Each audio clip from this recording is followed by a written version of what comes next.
Morjesta. On jälleen aika lukea Sinimustan liikkeen nettisivuilta vähän artikkelia. Tällä kertaa Eurooppa ilman Yhdysvaltoja. Pitää ottaa huomioon, että julkaisupäivän määrä 31. eli ennen tätä Iranin sotkua. Tässä oli siis kyseessä Grönlanti vielä tässä vaiheessa. Mielenkiintoista, miltä se Grönlanti-touhu näyttää näin jälkijunassa. Kukakohan siinä perääntyy?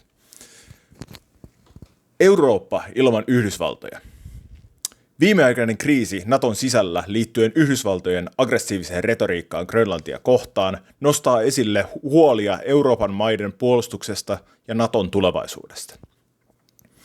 Onneksemme NATO-jäsenyytemme on varsin tuore muutos ja maanpuolustuksemme perustuu yhä vahvaan itsenäiseen armeijaan sekä yleiseen asevelvollisuuteen Naton toimiessa lähinnä ylimääräisenä pelotteena.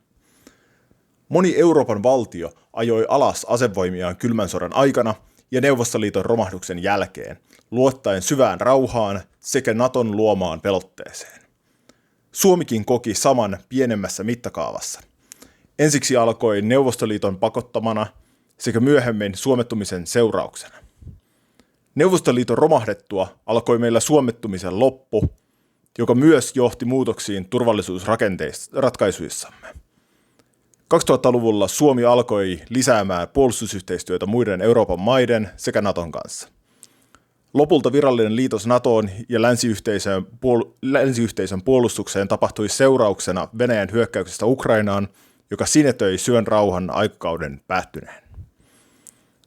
Venäjän hyökkäys Ukrainaan herätti Euroopan ja Naton todellisuuteen, mikä johtikin Naton doktriinin muutokseen kansainvälisestä sodasta terrorismia vastaan nykyiseen Venäjän uhkaa suuremmin huomioivaan puolustusdoktriiniin.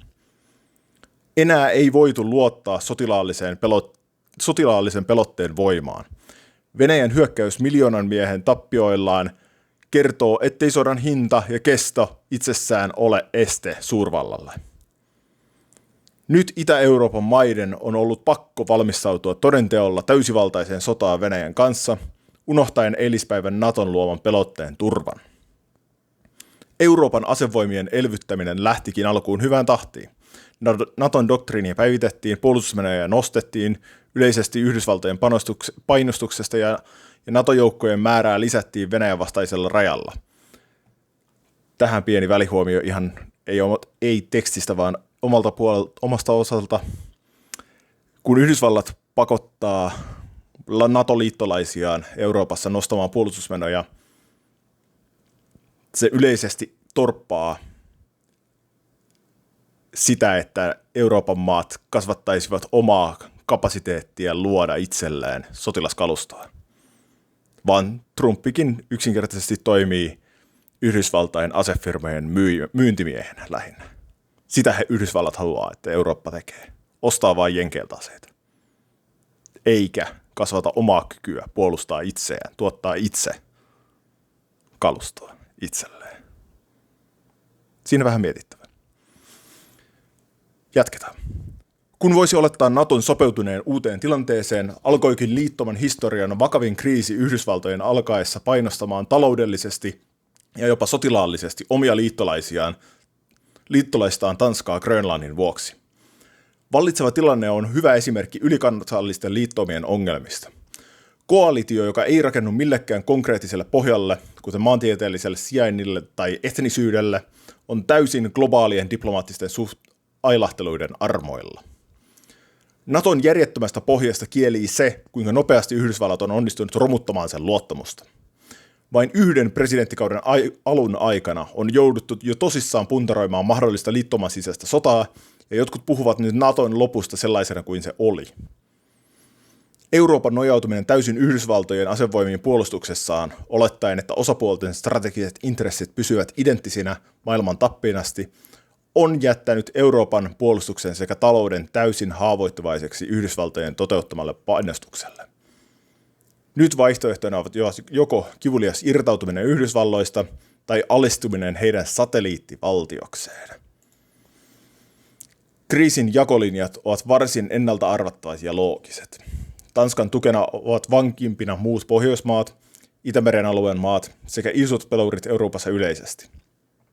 Kyseisillä mailla on selvät intressit tukea toisiaan. Pienet maat nojaavat toisiinsa, kun taas isommat haluavat olla kukkoja omalla tunkiollaan.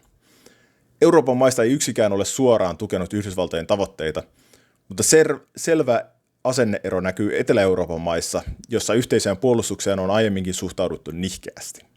Esimerkiksi Espanja ei ole kokenut samanlaista sotilaallista uhkaa tai painostusta kuin Suomi. On siis selvää, että nykyajan reaalipolitiikka, jossa siirrytään entisestä diplomatian ja instituutioiden ajasta multipolaariseen vaikutuspiirien aikaan, vaatii luontevampia eli paikallisempia liittoumia. Suomi ei koskaan ole ollut riippuvainen Yhdysvalloista puolustuksestaan, joten Naton mahdollinen välirikko tai siihen varautuminen eivät ole meille kivuliaita muutoksia. Liittouman seuraajana tulee todennäköisesti olemaan Euroopan oma puolustusyhteisö, johon Suomen täytyy jo valmiiksi alkaa pohtia suhdettaan. Euroopan yhteinen puolustus toimii Suomen eduksi, mutta sen täytyy tapahtua itsenäisten kansallisvaltioiden kautta, tai muuten vaihdamme vain ulkoisen uhan alati kasvavaan sisäiseen uhkaan. Ihanteellisessa tilanteessa valkoiset eurooppalaiset maat tukevat toisiaan kaikkia ulkoisia uhkia vastaan, ja Yhdysvallat pysyy monikulttuurisena suurvaltana omalla pallonpuoliskollaan.